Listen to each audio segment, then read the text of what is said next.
전쟁과 기근과 그리고 폭염, 그뿐 아니라 폭우, 이러한 이상한 기후 변화들이 일어나고 있는 것을 보면서 사람들은 지금의 시대를 뭐라고 말하고 있습니까? 종말의 시대다, 이렇게 말하고 있습니다. 그러므로 우리는 분별력이 필요한 시대를 살아가고 있습니다. 그래서 오늘 말씀의 제목을 분별력이 필요한 때에, 이렇게 말씀의 제목을 정해보았습니다. 우리는 이 시대를 분별하는 분별력이 필요한 시대를 우리는 살아가고 있다는 것이죠. 따라서 이 시간에 주님의 약속하신 재림의 시기가 가까워진 이 때를 저와 여러분이 잘 분별하고 있는지 우리 자신을 살펴보아야 할 것입니다. 먼저 본문의 말씀을요, 우리가 좀 시대적인 배경을 알고 들어가면 쉬울 것 같습니다. 본문의 시대적인 배경은 바사왕, 즉 페르시아가 거대한 제국으로 전성기를 누리고 있던 BC 480년경에 있었던 이 사건입니다. 바사 왕국인 수상궁의 중심으로 오늘 본문이 전개되고 있습니다. 당시의 바사왕은 아하스로이며 아하스로 왕이 통치하고 있는 그 초기의 시대였습니다. 왕위를 즉위한 지 3년에 왕국의 그 부와 권세를 보이려고 180일간의 아주 긴 날이죠. 잔치를 벌였어요. 이 잔치가 어느 정도 그 무르익어 갈 때 왕이 흥에 겨웠어요. 그래서 아름다운 왕후 누구예요? 와스티를 백성들에게 자랑하고 싶었어요. 그래서 이제 명령을 하죠. 그런데 왕후는 어때요? 거절을 합니다. 왕의 명령을 거역했다는 거예요. 아니, 많은 신하들 앞에서 왕이 명령을 했는데, 그것도 내 왕후 와스티들을 자랑해 주려고 했는데요, 거역하자 뭐가 올라왔을까요? 분노가 올라왔어요. 결국 왕은 진노하고 결국 강경파의 일벌백계론을 따라서 왕후 와스디를 폐위까지 시키는 일이 일어났습니다. 그 후에 어떻습니까? 이제 왕은 새로운 왕후감을 공모하죠. 그 공모의 대상에 누가 있었어요? 바로 유대인인 에스더를 왕후 후보로 내세웠죠. 그래서 에스더가 왕으로 뽑혔어요. 에스더는요, 어느 민족이에요? 히브리 민족이래요. 히브리의 이름으로는 하닷사라고 하는데, 사촌 오빠 모르드게에 의해서 양육되어졌어요. 한마디로 고아 출신이겠죠. 이들은 바벨론 왕 느부갓네살에 의해서 남유다가 멸망하여서 포로로 잡혀왔던 무리 속에서 섞여서 함께 살고 있었다는 것입니다. 그 후에 바벨론은요, 신흥 세력인 바사의 다리오에 의해서 함락되고 고레스 왕 칙년에 의하여 그러니까 유대인들 중에 일부는 고국으로 돌아가고, 하지만 그 많은 유대인들은요, 고국으로 돌아가지 아니하고 귀향하지 않고 그냥 바사, 즉 페르시아에 남아 있었습니다. 에스더는 자신이 유대인이라는 사실을 알리지 않는 상태에서, 아주 나라가 복잡한 상황이었죠. 그러한 때 왕으로 왕비가 되었다는 거예요. 왕은 하만이라는 이 교만한 사람을 나라의 2인자로, 즉 총리로 세웠습니다. 그리고 에스더가 왕후가 된 지 어느덧 5년이 지났을 때 하만은 자기의 권세를요, 이렇게 뽐내면서 자신이 지나갈 때요, 다 무릎을 꿇고 절을 하게 하죠. 그 정도로 교만했던 사람이 누구예요? 하만이에요. 왕 다음에 권력을 가진 자, 나라의 2인자이기 때문에 그렇게 어깨를 딱 벌리고 그냥 아주 생각해 보십시오. 그런데 유일하게 이러한 하만에게 무릎 꿇지 않는 사람이 있었어요. 누굴까요? 여러분이 너무나 잘 알고 있는 모르드게입니다. 하만은요, 모든 백성들의 자신이 지나갈 때 무릎을 꿇는데 유달리 하만에게 무릎을 꿇지 않는 이 모르드게에게 모르드게가 보면 아주 막 속에서 부글부글 끓어. 성경에는 부글부글 끓었다고는 안 나왔어요. 근데 보기만 해도 너무너무 괘씸한 거야. 그래? 너는 나에게 찍혔어. 요즘 말로 너는 괘씸죄에 찍혔어. 하만이 이제 모르드게를 죽일 공리를 하겠죠. 그러다가요, 하만은 국고의 3분의 2에 해당하는 은 1만 달란트를 왕에게 무엇을 줄까요? 뇌물을 주는 거예요. 뇌물을 줄 때는요, 요구 조건이 있을까요? 없을까요? 요즘 이 시대도 뇌물을 줄 때는요, 분명히 뒷거래가 있다는 거예요. 이때에도 보니까 뇌물을 바치면서요, 유대인을 진멸시키기 위한 그 법률 조항을 만들어서 거기에 왕의 반지에 찍힌 그 도장을 찍게 하는 그러한 작업을 펼친 거예요. 그런데 국고의 3분의 2를 준다는데 여러분에게 그런 엄청난 돈을 준다고 뒷거래를 하면서 예수를 넘겨달라고 하면은 여러분은 어떻게 하겠습니까? 이 중에 그런 사람 한 사람도 없겠죠?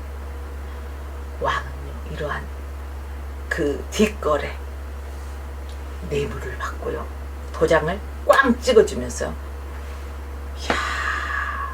모르드게의 계략은 성공하게 되는 것입니다. 그리고 왕의 도장이 찍힌 법률에 아달월, 즉 12월 13일에 유대인을 죽이고 재산을 빼앗아도 좋다, 이러한 내용을 아예 공포를 해버렸어요.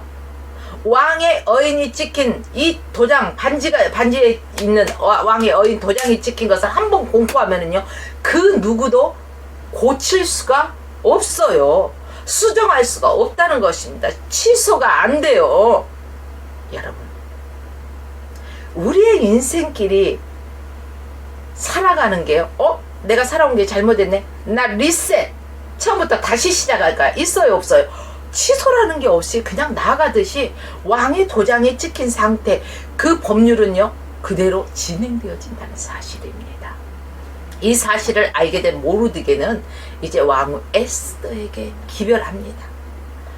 왕 앞에 나가서 우리 민족을 위해서 네가 좀 간절히 구해다오. 에스더가 어떻게 할까요? 아니, 나도 왕 앞에 나가지 못한 지 이미 30일이나 지났는데 왕이 부름이 없이 왕 앞에 나갔다가는 어떻게 돼요? 죽습니다.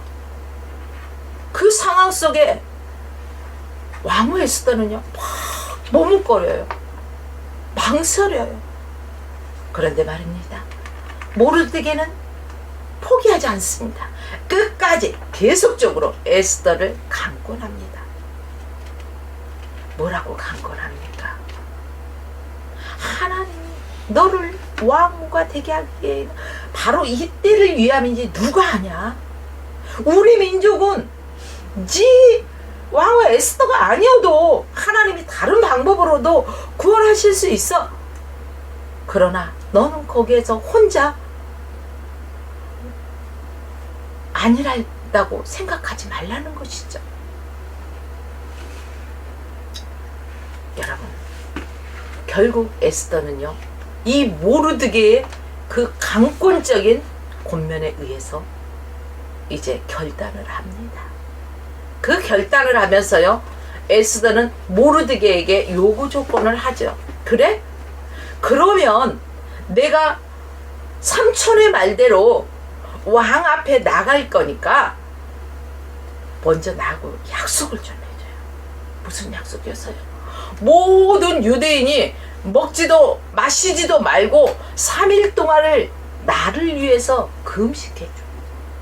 나도 내 시종과 함께 금식한 후에 왕 앞에 나갈게. 왕이 만약에 금호를 내밀면 나는 살겠지만 그렇지 않으면 난 죽어. 내가 죽으면 죽으리다라는 그러한 각오로 나도 금식하고 나갈 때니까 우리 유대민족에게 함께 3일을 금식. 모르드게가 그것을 그 약속을 하죠. 결국 어떻습니까? 3일을 온전히 금식하고, 여러분, 금식은 흉한 결박을 끊는다고 했죠. 이렇게 3일 동안 금식한 후에 왕의 은총을 입고 구원을 얻게 되는 것입니다. 유대민족을 말살하다는 하만은 오히려 어때요? 모르드게를 매달아 죽이려고 했던 장대 50규빗이나 되는 아주 높은 처형대에 누가 달렸어요? 자기 자신이 달려서 죽임을 당하잖아요. 모르드게는 어때요? 또 왕을 독살하려 했던 그러한 정보를 또 왕에게 제공하죠. 거기서 인정을 받아요, 모르드게가. 그래서 하만을 대신하여서 이제는 모르드게가 총리가 된다는 것이죠. 이 역사적인 사건은 유대인의 부름절이 유래가 되었습니다. 그리고 이 말씀을 읽는 우리에게는 하나님의 섭리하심의 역사하심, 하나님의 섭리 가운데 역사하심이 마치 우리 눈에 한 폭의 그림처럼 싹 스쳐 지나가지 않습니까? 이 말씀을 통해서요, 그러니까 이 말씀을 통해서 시대를 분별한 그 두 사람의 그 지혜로움, 누구의 두 사람? 에스더와 모르드게. 우리도 이 시대를 분별하는 지혜로 충만하기를 주의 이름으로 축복합니다. 그렇다면 이 분별력이 필요한 이 시기에 우리는 어떻게 분별력을 가질 수 있을까? 첫째는 시대를 분별하기 위해서는요, 하나님의 섭리를 깨달을 수 있어야 돼요. 모르드게는 늘 하나님 앞에 가까이 했던 사람입니다. 하나님 외에 그 어떤 사람에게도 절하지 않았다는 것입니다. 숭배하지 않았다는 것입니다. 에스더 또한 죽으면 죽으리라는 믿음의 각오로 모든 유대인과 함께 금식한 후에 왕 앞에 나갔죠. 하나님의 섭리, 하나님의 손길을 깨닫는 것입니다. 우리 그리스도인들에게 이 시대를 분별하는 분별력이 필요합니다. 그렇기 위해서 저와 여러분들은 하나님의 섭리하심을 깨달을 수 있어야 되는 것입니다.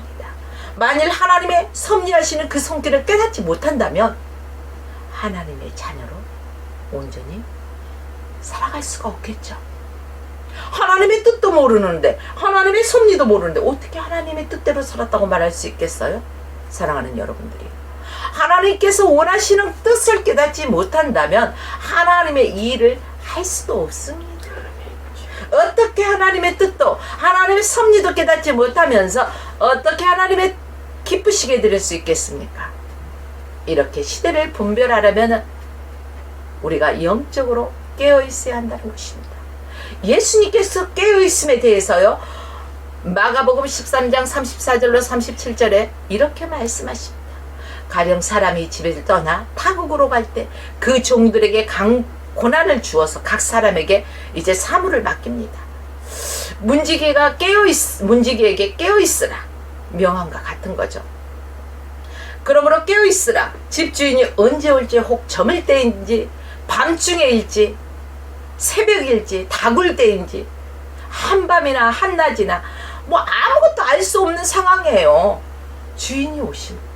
그때는 누가 올 때? 예수님이 언제 어느 때 오실지 아무도 몰라요. 혹 여기서 저기서 믿지 마세요. 그날과 그 시는 아무도 모른다겠어요. 아버지만 아신다고 했습니다. 그렇기 때문에 저와 여러분들은 어떻게 해야 돼요? 깨어 있어야 된다는 거예요. 그래서 이 마가복음 13장 34절로 37절 말씀에서는 깨어있으라 깨어있으라 이렇게 반복적으로, 그만큼 깨어있는 게 중요했기 때문에 우리에게 반복적으로 말씀해주고 있습니다. 심심해서 장숨에 끌려고 반복하지 않아요. 그만큼 중요하기 때문에 그렇습니다. 그렇다면 왜 깨어있어야 돼요? 그 이유는 조금 전에 말씀드렸듯이 주님이 언제 오실지 아무도 알지 못하기 때문에 그렇습니다. 여기에서 우리는요, 찬송가를 부를 때요, 그 찬송은 잘 부르면서요, 우리가 깨어있지 못하죠. 우리가 한번 한 소절을 불러보겠습니다. 찬송가 163장이요. 주님 다시 오실는지 우리가 없으니 불 밝히고 너는 깨어있어 주를 반겨 맞으라. 주 안에서 우리 몸과 마음이 깨끗하게 되어서 주 예수님 다시 오실 때에 모든 기쁨으로 맞아라. 4절이요. 주 예수님 언제 오실는지 한밤이나 낮이나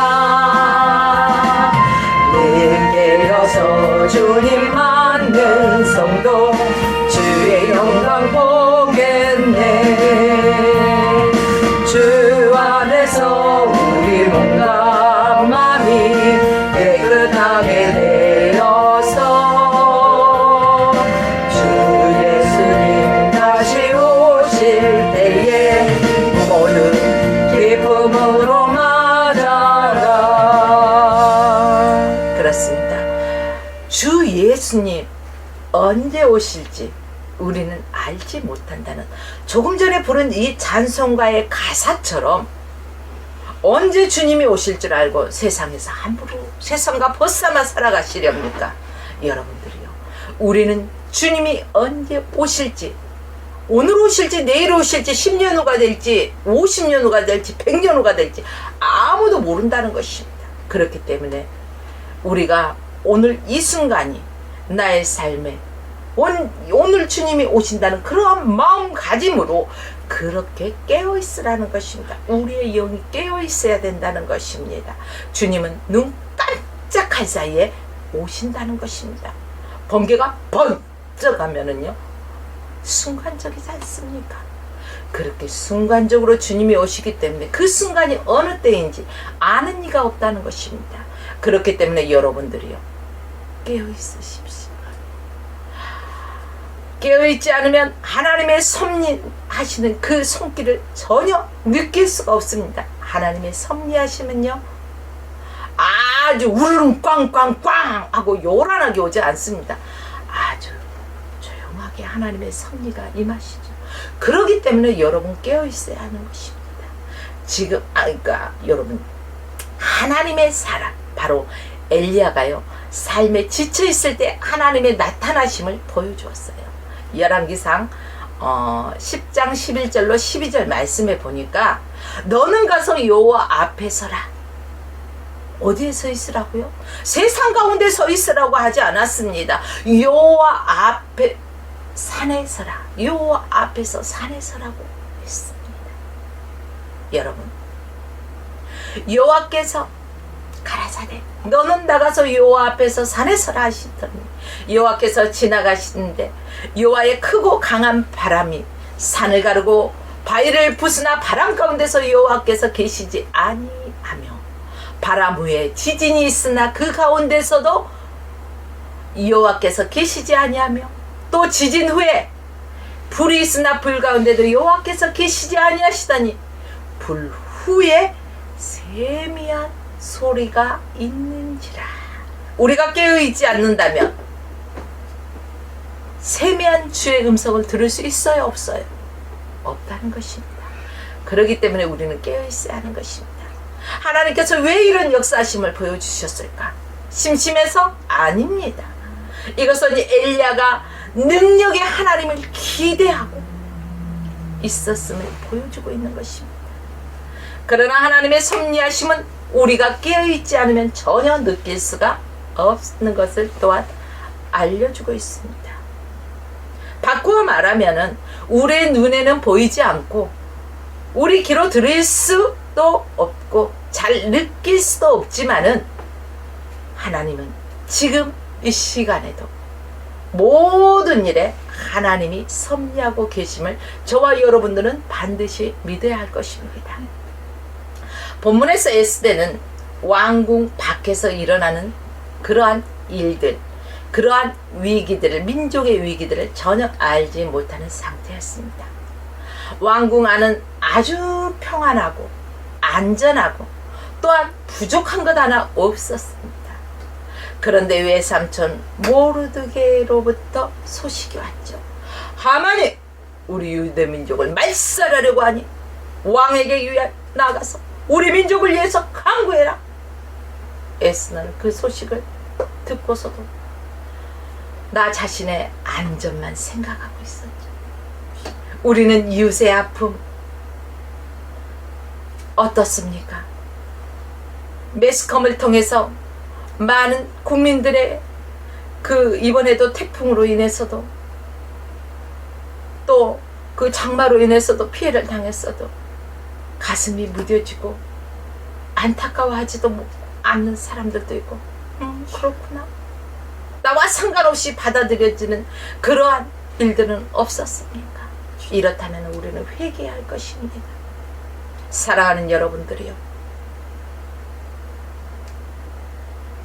본문 11절 말씀 보니까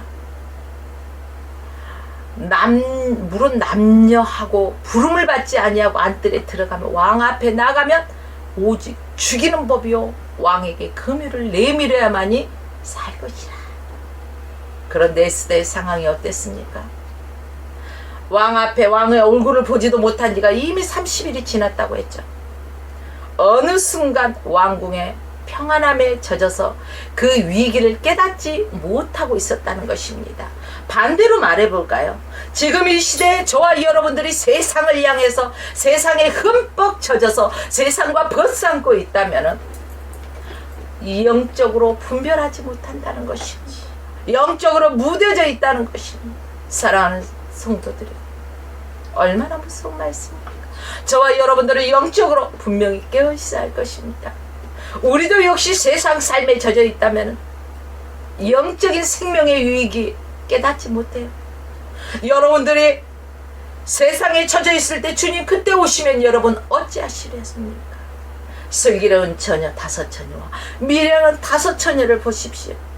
이들을 비교해보면 미련한 처녀들이 예수 안 믿었을까요? 등불을 준비했는데 아마 믿는 자였을 것입니다. 그럼에도 불구하고 그들은 깨어있지 못했고 세상과 벗삼아 있었기 때문에 온전히 깨어서 준비하지 못했던 거죠. 그러나 슬기로운 5처녀는 깨어있었어요. 주님 언제 오실지 모르니까 그 등불이 꺼지지 않도록. 여러분, 이와 마찬가지로 저와 여러분도 주님 언제 오실지 아는 이가 없기 때문에 우리는 깨어있어야 되는 것입니다. 주님 오실 때 생명의 위기를 깨닫고 그때 문 두드리면서 울며 통곡해도 아무 소용이 없다는 것입니다. 전도서 9장 12절 말씀 보십시오. 대저 사람은 자기의 시기도 알지 못하나니 물고기가 재앙에 그물에 걸리고 그리고 새가 올무에 걸린같이 인생도 재앙의 날이 호련히 임하면 거기 걸리느니라. 새가요 그물 치는 것, 사냥꾼이 그물 치는 것을 보면 걸릴 리가 없겠죠. 그러나 그걸 모르기 때문에 그물에 걸리는 것입니다. 우리가 주님이 언제 오신다고 하면 실컷 놀다가 그때 얻는 회개하고 오겠죠. 그러나 여러분들이 착각하지 마십시오. 그날은 아무도 몰라요. 어느 때일지 몰라요. 그러므로 저와 여러분은 언제 호련히 주님이 오실지 모르기 때문에 늘 깨어 있어야 된다는 것입니다. 또한 데살로니가전서 5장 3절 말씀 보십시오. 저희가 평안하다 안전하다 할 그때 잉태된 여자에게 해산의 고통이 이른같이 멸망이 호련히 저희에게 이르니 결단코 피하지 못하리라. 여러분, 시대를 분별하도록 하나님의 말씀과 기도로 깨어있는 일에 최선을 다하십시오. 우리가 하나님의 말씀과 기도로 깨어있을 때 하나님의 섭리를 깨달을 수 있다는 것입니다. 둘째로는 시대를 분별하는 사람은 삶이 깨어있어야 한다는 것이죠. 모르드게를 보실까요? 본문 13절과 14절 말씀이죠. 모르드게가 그를 지켜 에스더에게 회답하되 너는 왕궁에 있으니 모든 유대인 중에 홀로 목숨을 건지리라 생각지 말라. 이때 내가 만일 잠잠하고 있으면 하나님은 어때요? 유다인을 다른 데로 말미암아 구원을 얻게 하실 거라는 것을 에스더에게 말하고 있죠. 제가 소도에도 여러분들에게 말씀드렸듯이 그러면서 뭐라고 말합니까? 너와 내 아버지 집은 멸망하리라. 이 일에 동참하지 않을 때 내가 왕후를 얻은 것이 이때를 위함인지 누가 아냐? 그러니까 빨리 가서 왕 앞에 얘기해. 우리 민족이 이런 위기상황에 있음을 얘기해. 이런 거예요. 이 말은 모르드게가 하나님의 구원에 대해서 신뢰하고 있기 때문에 하나님의 그 구원 계획을 일환으로 에스더 왕후가 되었을 것이라는 것을 모르드게는 분명하게 얘기하고 있다는 것입니다. 내가 왕후의 위를 얻은 것이 이때를 위함인지 누가 알겠나? 여러분, 현재 있는 상황, 그 상황이 하나님의 영광을 위한 상황이 될 수 있습니다. 내가 지금 현재 고난을, 하나님의 영광을 위한 고난을 받고 있다면 그 또한 하나님 앞에 감사하면서 우리는 기도로 승리해 나가야 할 것입니다. 내가 잘못해서 고난을 받고 있다면 또한 회개해야 될 것입니다. 이외에 어찌됐든 간에 우리가 깨어있지 못했기 때문에 여러분들이요,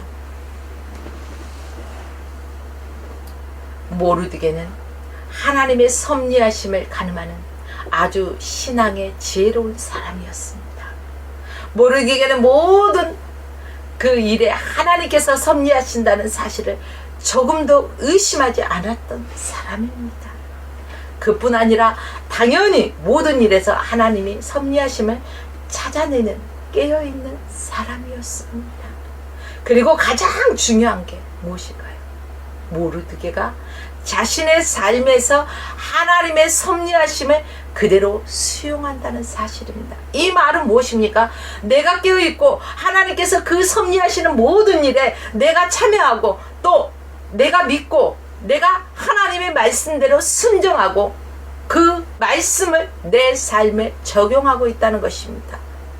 여러분들이요, 오늘 이 시대를 살아가고 있는 저와 여러분들 중에 머리로는 하나님의 말씀을 알고 이해하지만은 내 삶에 적용하지 못하고 순종하지 못한다면 그게 무슨 소용이 있습니까?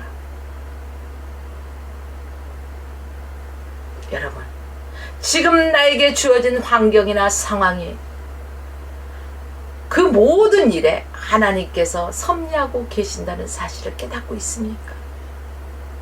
아니면은 그냥 세상 굴러가는 대로 되어져 가는 것인 줄 알고 있습니까?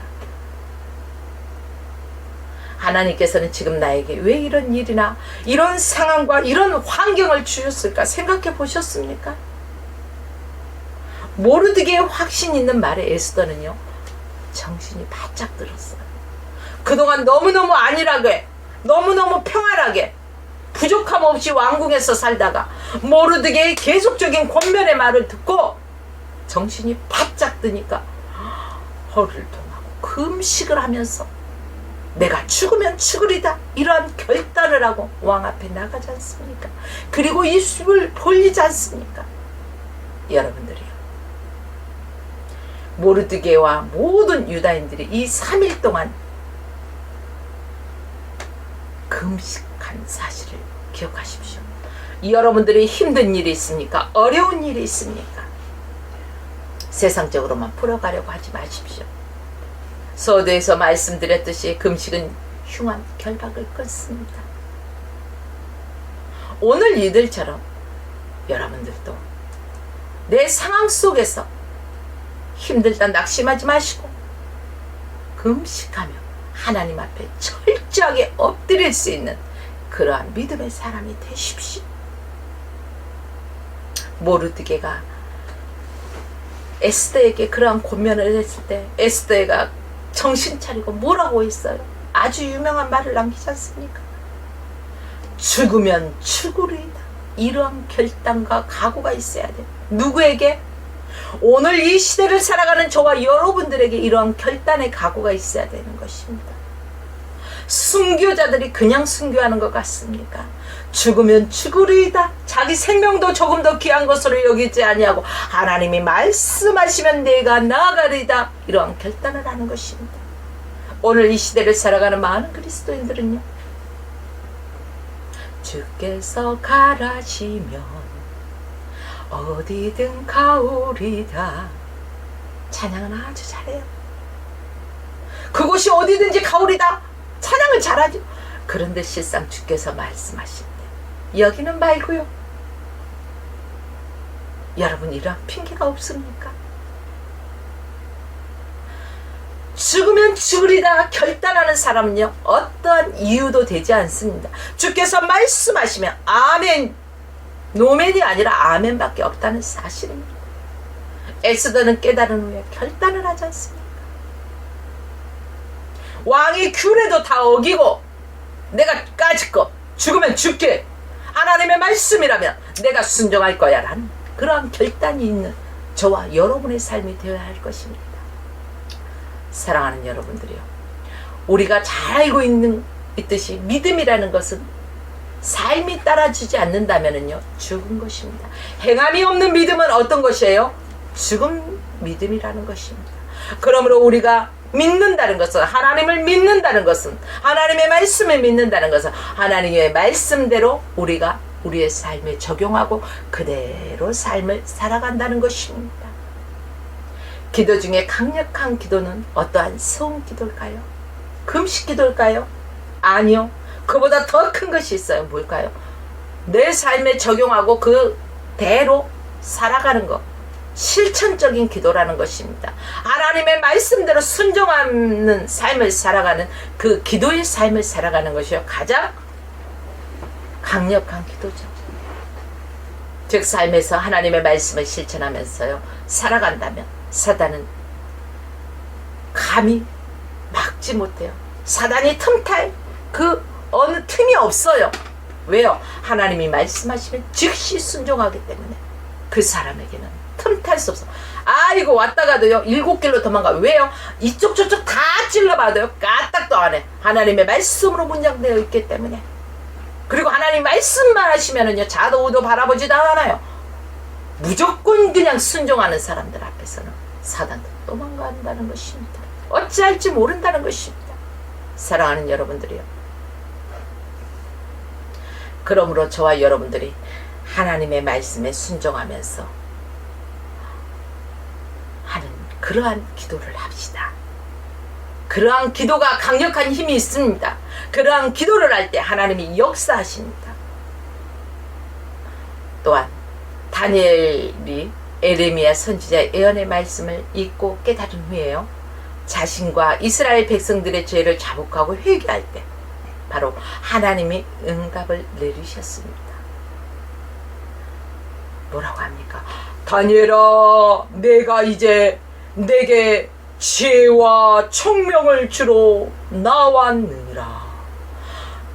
곧 내가 기도를 시작할 즈음에 명령이 내리므로 이제 내게 구하러 왔느니라. 여러분, 다니엘서 9장 22절과 23절 말씀을 보십시오. 다니엘아, 내가 이제 내게 지혜와 총명을 주러 나왔느니라. 곧 내가 기도를 시작할 즈음에 명령이 내렸으므로 이제 내게 구하러 왔느니라. 하나님을 향한 이 믿음의 삶에서 실행될 때 하나님의 역사는 분명하게 이루어진다는 것입니다.